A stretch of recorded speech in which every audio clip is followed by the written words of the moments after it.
ఓం నమస్తే ఒత్తులతో దీపారాధన చేయడం, అలాగే ఆరవల కుంకుమతో అమ్మవారిని పూజించడం, మేధా దక్షిణామూర్తి రూపుని మెడలో వేసుకోవడం చెప్పదగిన సూచన. తదుపరి వృశ్చిక రాశి. వృశ్చిక రాశి వారికి ఈ వారం చాలా అనుకూలంగా ఉంది. పంచమంలో శని, అలాగే అష్టమంలో గురువు. పంచమంలో శని చక్కగా ఉన్నారు. సంతానపరంగా ఎవరైతే ఎదురు చూస్తున్నారో కొంచెం ఆలస్యమైన మంచి సంతానం కలుగుతుంది. అలాగే వివాహపరంగా కూడా మంచి సంబంధం కుదురుతుంది. వచ్చిన సంబంధాలు జాతక విశ్లేషణ చేసుకుని ముందుకు వెళ్ళడం చెప్పదగినది. అలాగే ద్వితీయ పంచమాధిపతి గురువు అష్టమంలో ఉన్నారు. ఆరోగ్యపరంగా కొన్ని జాగ్రత్తలు తీసుకోవాలి. అడ్మినిస్ట్రేషన్ పరంగా కూడా కొన్ని ఇబ్బందులు ఉంటాయి. ఉద్యోగంలో చిన్న చిన్న స్థానచలనం ఏర్పడుతుంది. ఆరోగ్యపరంగా కూడా చిన్న చిన్న ఇబ్బందులు ఉంటాయి. గ్యాస్ట్రిక్, అసిడిటీ, కడుపుకు సంబంధించిన ఇబ్బందులు ఏర్పడతాయి. వాటి విషయంలో జాగ్రత్తలు తీసుకోవాలి. నూతన ఉద్యోగ ప్రయత్నాలు చేసే వారికి చక్కగా కలిసి వస్తుంది. ఉద్యోగ ప్రయత్నాలు చేసుకోవచ్చు. డబ్బు విషయంలో ఎక్కువగా ఖర్చు ఉంటుంది.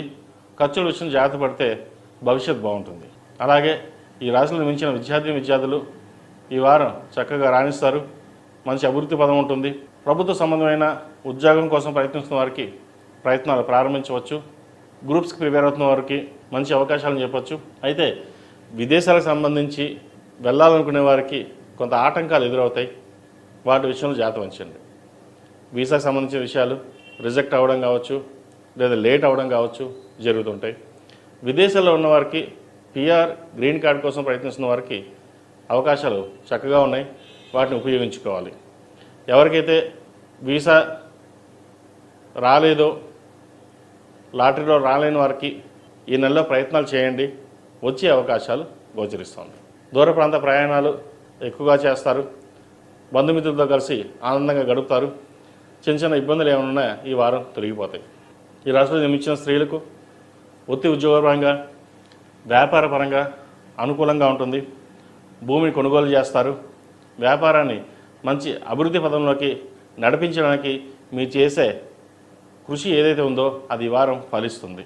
మీరు బాగా బిజినెస్ చేస్తున్నారు అనే ఈర్ష్యాభావాలు కూడా ఎక్కువగా ఉంటాయి. అది చుట్టాల్లో కావచ్చు, బయట వాళ్ళలో కావచ్చు. అయితే ఎన్ని చేసినా పేరు ప్రఖ్యాతుల వాడికి స్థిరంగా ఉంటుంది. మీరు చేసే ప్రయత్నాలు ఏవైతే ఉన్నాయో అవి ఈ వారం ఫలిస్తాయి. అలాగే దైవ దర్శనాలు చక్కగా చేసుకుంటారు. ఇంపోర్ట్ అండ్ ఎక్స్పోర్ట్ బిజినెస్ రాణిస్తాయి. వైద్యవృత్తులు ఉన్నవారికి, సాఫ్ట్వేర్ రంగంలో ఉన్నవారికి, చిరు వ్యాపారస్తులకు, ముఖ్యంగా నీళ్ళ వ్యాపారస్తులకు ఈ వారం అనుకూలంగా ఉంది. లోన్ల విషయంలో కొంత జాగ్రత్త వహించాలి. హౌసింగ్ లోన్ కావచ్చు, పర్సనల్ లోన్ కావచ్చు, క్రెడిట్ కార్డు విషయంలో కొన్ని జాగ్రత్త వహించాలి. ధనాన్ని అధికంగా ఖర్చు పెట్టడం వల్ల భవిష్యత్తులో ఇబ్బంది పడవలసిన పరిస్థితి ఏర్పడుతుంది. ఎందుకంటే ఇవాళ రేపు ఉంది ధనం, రేపు వస్తుంది, సరే మళ్ళీ ఖర్చు పెడదాం అనే ధోరణిలో ఉంటారు. సాధ్యమైనంత వరకు సేవింగ్స్ వెళ్ళడం చెప్పదగినది. ఈ రాశిలో జన్మించిన వారు ప్రతిరోజు ప్రతినిత్యం దక్షిణామూర్తి స్తోత్రాన్ని పఠించడం, దక్షిణామూర్తి రూపిణి మెడలో వేసుకోవడం, రుద్రపాశుపత హోమం చేయించుకోవడం చెప్పదగిన సూచన. ఈ రాశిలో జన్మించిన వారికి కలిసి వచ్చే సంఖ్య 5, కలిసి వచ్చే రంగు తెలుపు. ఏదైనా పని మీద బయటకు వెళ్ళేటప్పుడు సోమవారం కానీ గురువారం కానీ వెళ్ళండి.